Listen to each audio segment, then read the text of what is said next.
Order some appetizers and roast turkey too. When I go to my eldest son Liam's house for Christmas, I'm treated like a maid. Originally, Liam, my husband's child, with his previous wife and I didn't get along well. Still, I tried hard to be recognized as a mother, but my efforts never reached Liam. That idiot. Happy to be treated like a mom. Let's make her do all the housework. Awesome! We can relax. I was shocked to hear Liam and his wife Ava laughing like that. What was all my effort for? I felt hopeless, but their attitude turned my sadness into anger. Why do I have to do housework for these people? Let's stop it already. I decided to stop and get my revenge. I'm Isabella, 81 years old, living alone. I married at 37. Before that, I was all about work and had no love life until my father introduced me to someone. My father was a wealthy man with many real estate properties. He introduced me to a kind man from the real estate company he used. He had been divorced, but I couldn't refuse because he was so kind. Concerned about my age and my parents' worries, I couldn't let the chance go. My husband was very friendly, and I was surprised he was divorced. Knowing he was raising 2 young sons as a single father, I wanted to help. Perhaps I was already attracted to him. We got along well and enjoyed being together. So we started dating. But with his kids, we couldn't go on many dates. Mostly, I'd cook and eat with them at his house.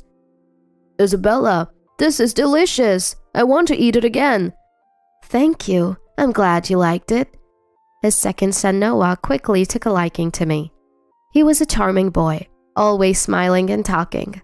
But Liam, frankly, didn't show me a good face. He barely responded when I talked to him. I didn't let Liam's coldness deter me and kept trying to talk to him. But our relationship didn't change. Then, at 38, I married his father. I tried to bond with the sons like a real mother. I'll go to your sports day with Dad and cheer for you. I had no children of my own, but did my best as a parent. Liam remained cold, but I hoped we'd become a real family someday. However, things with Liam didn't improve, but worsened. It started with his rebellious phase, his failure in a prestigious private high school entrance exam, and his rebelliousness led him to delinquency. He would stay out late and come home in the middle of the night. What are you doing? I'm worried. At least call me. Shut up. Don't talk to me like you're my mom. You're not my parent. Those words hurt me deeply. I thought I was doing my best, but my feelings weren't getting through. My husband and Noah supported me, but after that, Liam stopped talking to me. And then, Liam left home for college and never came back. Sometimes my husband or Noah would contact Liam, and I didn't worry much as long as he was doing fine. I thought his rebellious phase had ended, and that time would eventually heal our relationship. Then, both of my sons went on to college, jobs, and marriage, each starting their own lives. Their growth was so rapid, it was deeply moving. I was looking forward to enjoying life with just my husband. I thought so, but life wasn't so kind. My husband died in a car accident, hit by a drunk driver while returning from drinking with friends. I was stunned by this sudden loss. He was still so healthy. I wasn't ready to say goodbye. Why him? My emotions were overwhelming. Even after the funeral, I couldn't stop crying. Noah kindly spoke to me afterward. Mom, if anything happens, rely on us. We're family. Those words were my salvation. Liam seemed concerned too, helping with greetings and funeral arrangements. I was grateful to have met these children. They were the greatest gift from my husband. I was so grateful. Though I was widowed, I wasn't alone, which was a small comfort. But now, I was living alone. The house felt too large without my husband. Maybe I should get a dog, I thought, when Liam came to visit. What's the matter? It's rare to see you. I hadn't contacted him in decades. My husband had phoned and met him, but the last time I saw Liam was at his wedding and then my husband's funeral. We hadn't been in touch at all, and it was our first time talking alone. I felt strangely nervous, my back straightening. I have a favor to ask. A favor? I need to borrow some money. What? Why? I was in a hit-and-run accident and car repairs are expensive. This month's been tight. That's terrible. How much do you need? $20,000. But I see. All right, I'll transfer it. Can you give me your account number? really? Are you sure? Liam was very surprised. $20,000 isn't a small amount, but helping a son in trouble is a parent's duty, and I was happy that Liam finally relied on me. It's a parent's nature to want to help. We're family. You can always ask. Thank you, Mom. It was the first time Liam called me Mom. I was overjoyed, feeling finally recognized as family. I thought my long struggles had paid off, but I was mistaken. In December, Liam called. Mom, would you like to come over for Christmas? Really? Can I? Of course. Dad's gone and you're alone, right? You should spend it at our place. I was moved. The once rebellious Liam was now so considerate. I was deeply touched that Liam, who was troublesome since high school, had grown so much. I eagerly accepted the invitation and prepared for my visit. I decided to stay from the 22nd to the 26th. I asked several times if it was too long, but he cheerfully assured me it was fine, so I took Liam at his word. Liam and Ava lived in an apartment. My first visit to Liam's place revealed a 2-room home that felt cluttered. Though spacious, it felt cramped with too many things. So this is where you live? It's the first time you've been here, Mom. It's been a while since you've seen Ava, right? Isabella, it's been since the funeral. Ava was wearing exaggerated false eyelashes and heavy makeup. She looked much younger than her late 50s, more so than at the funeral. Sorry to ask, but could you sleep in the living room? There's a sofa. Oh, okay. I was surprised by this unexpected turn of events. The house was small, and there were no guest blankets. Staying here for days? I couldn't hide my confusion. However, Liam and Ava seemed completely unbothered. Then Liam said to me, We really wanted to eat your cooking, Isabella. Can you make something? I've heard Isabella's cooking is delicious, and I wanted to try it too. Of course. Can I use whatever's in the fridge? Go right ahead. I was flustered to be asked to cook, but also thrilled. I never thought Liam would find my cooking delicious. Noah often praised it, but Liam had never said anything like that.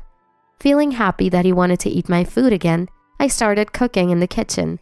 There wasn't much in the fridge, so I made a simple pasta dish. Delicious, Isabella! This is amazing! Please cook again tomorrow.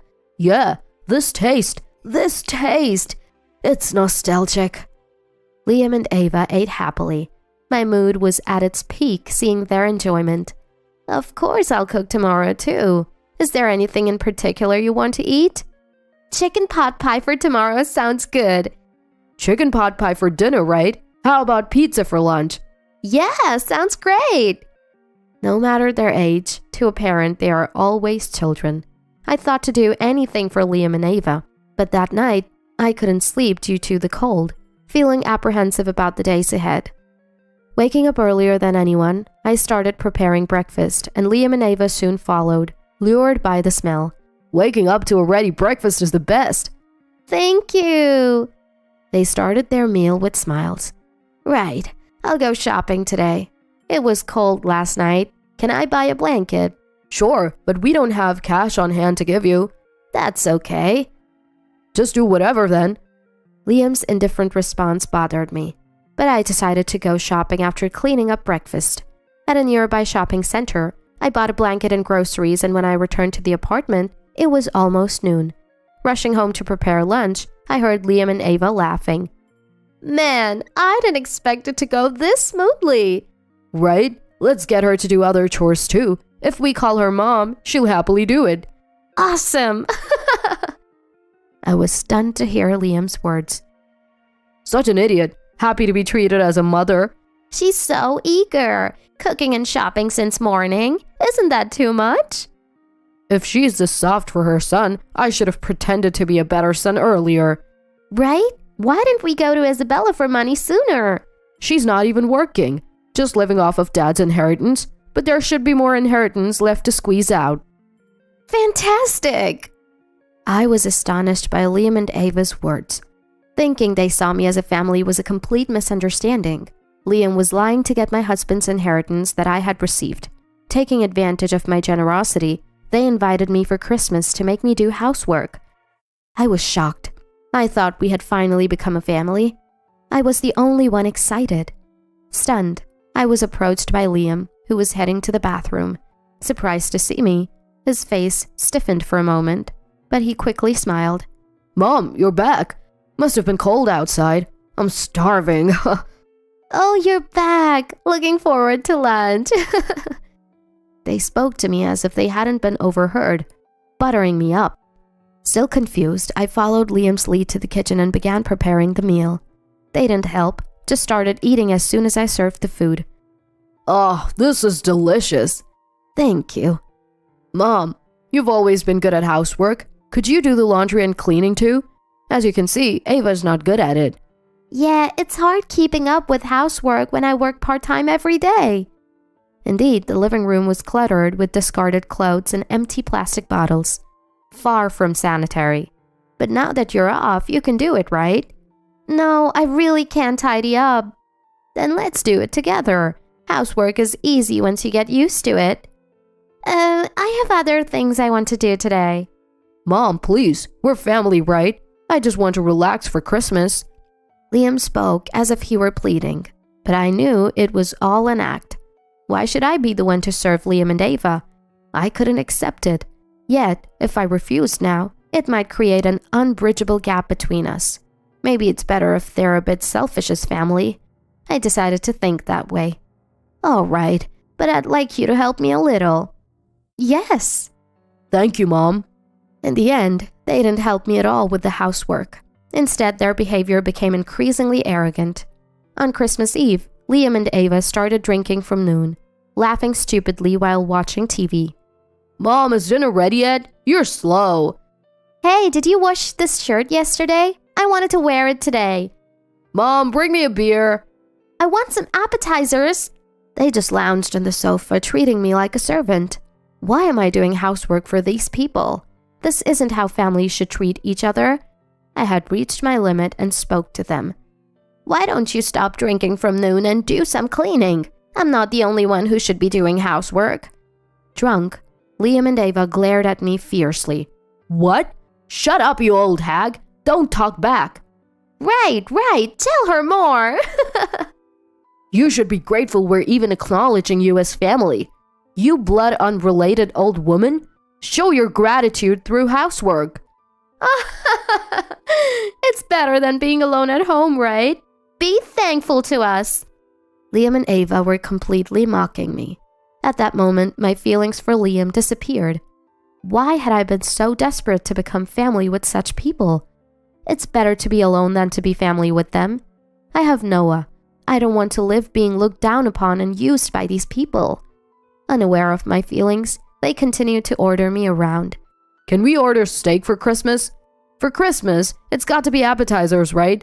Order some appetizers and a roast turkey too. Please. Without even looking at me, they spoke. I had an idea for a little revenge. Understood. I ordered appetizers and a roast turkey for delivery. Delivery culture has become widespread. Even high-end restaurants do it now. It's convenient to eat high-end appetizers and roast turkey at home. I ordered the most expensive one, totaling $3,000. Of course, cash on delivery.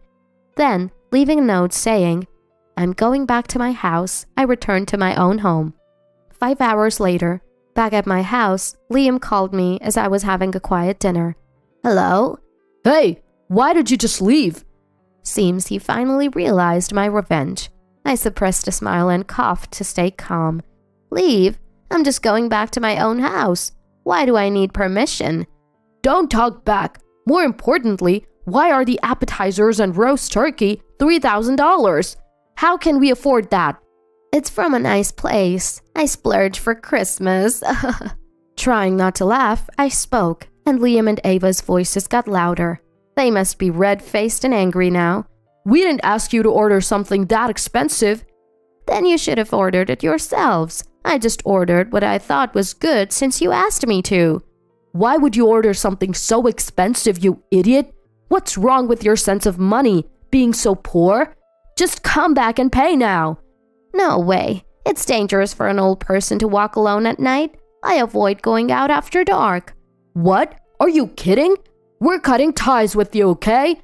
Yeah, isn't it sad to be alone on Christmas? We're kindly offering to spend it with you, and you waste our consideration. How rude!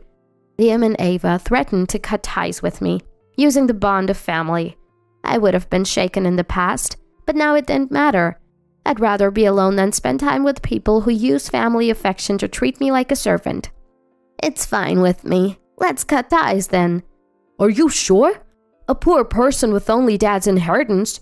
Don't come to us for money when you're in trouble. Even if you ask, we won't lend you any. Just so you know, we're not going to take care of you either. Noah doesn't live nearby, right? So if you need care, there's no one to look after you, right? Poor thing, with no money and no one to care for you.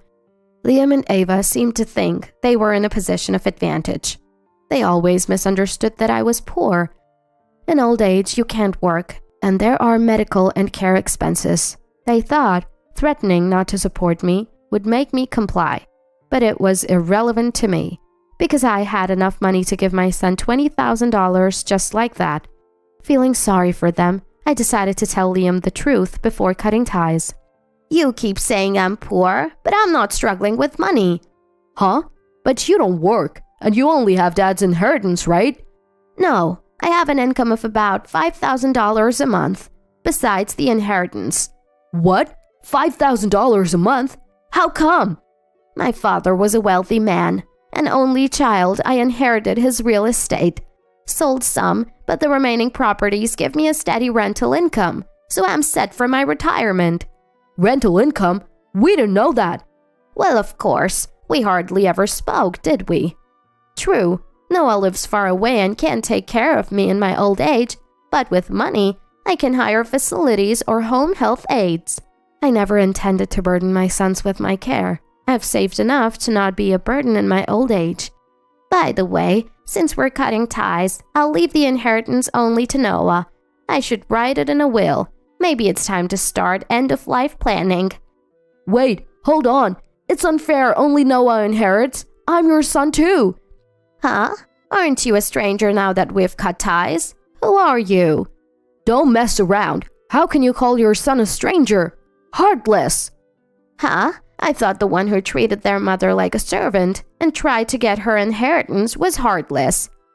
How do you know that? You thought I hadn't heard? Silly. Anyway, we're strangers now. Goodbye. Wait, I can't pay the $3,000. Help me! Liam kept shouting something, but I ignored it and hung up. Then I blocked his number. My revenge worked perfectly. Life isn't so sweet that you can dump chores on others and enjoy all the benefits. They should regret how they treated me a little. After that, I blocked Liam's number and got into a taxi. I knew Liam and Ava would soon come here. I couldn't have a peaceful Christmas if they did. I decided to go to a distant cottage and spend Christmas alone. 5 days later, when I returned home, Liam and Ava were standing there. Oh, finally back! Hey, what are you doing in front of someone's house? Are you some kind of stalker? Pretending to be a stranger as I entered my house, Liam knelt down in desperation. We were wrong. Please, let's be a family again. Right. Liam was really worried these 5 days without contact with Isabella. He came here every day. Ava grabbed my hand, pleading.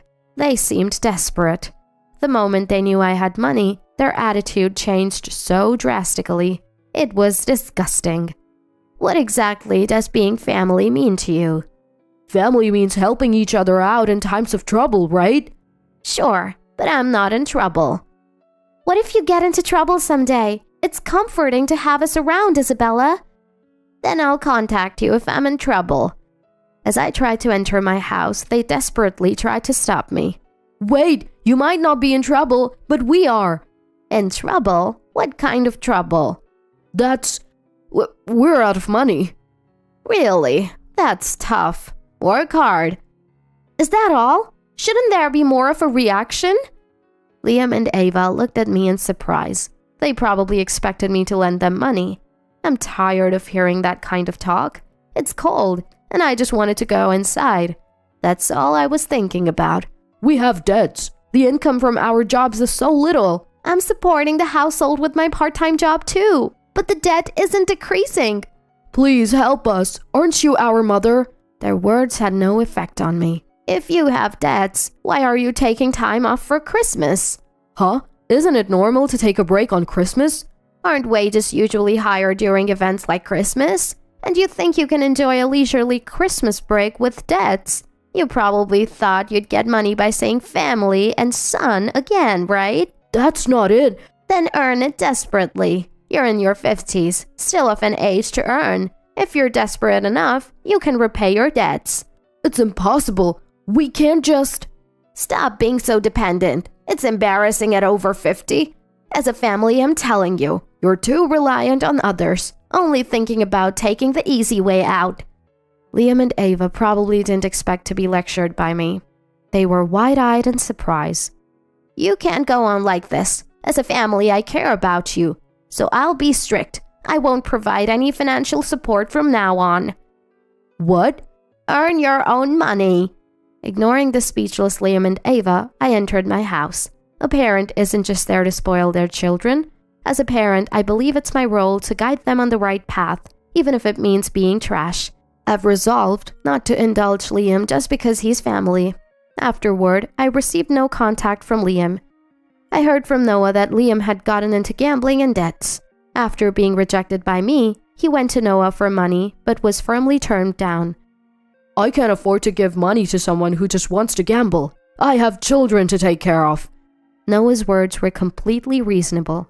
Eventually, Liam and Ava couldn't stop gambling, and their debts increased. Once, I passed by their house and saw a scary-looking person demanding money. In the end, my words didn't reach them. It's regrettable, but Liam's future is no longer my concern. I've moved from that house and haven't given Liam my new contact information, so there's no future involvement. Somewhere in my heart, I wonder if cutting ties with Liam was heartless, but it wasn't the wrong decision. If I had continued to indulge them under the guise of family, I would have been robbed of all my savings. I refuse just such a life.